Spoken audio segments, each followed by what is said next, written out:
High বন্ধুরা, আমি আকাশ। তো একটা জরুরি কথা বলার জন্য ভিডিওটা করছি। তো আমি গতকাল বলেছিলাম যে আগামী 10 তারিখ 10ই মে আমাদের একটা অডিও স্টোরি ঠিকানা আসবে। কিন্তু আমরা দুঃখিত যে 10 তারিখে আমরা ঠিকানা আনতে পারছি না। কারণ সেই কাজটায় কিছু সমস্যা দেখা দিয়েছে। তো আসতে একটু দেরি হবে। কবে আসছে আমি এখনই বলতে পারছি না, আমি জানিয়ে দেবো। কিন্তু যেহেতু 10 তারিখে একটা কাজ আনার কথা ছিল সেটা আনতে পারছি না, সেই জন্য একটা অন্য কাজ আসছে। 10 তারিখ তোমরা জানো যে মাদার্স ডে। তো সেই দিন মাকে নিয়ে আমার একটা লেখা আসছে, ঠিক আছে?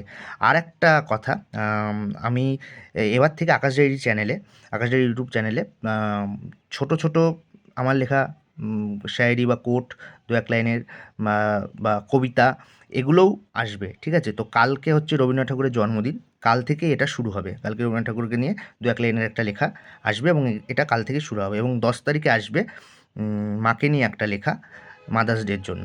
তো যারা এখনও আমাদের চ্যানেলটাকে সাবস্ক্রাইব করোনি তারা সাবস্ক্রাইব করে নিও, আর যারা সাবস্ক্রাইব করেছো তারা প্লিজ পাশে থেকেও, তোমাদের সাপোর্ট খুবই দরকার। টাটা।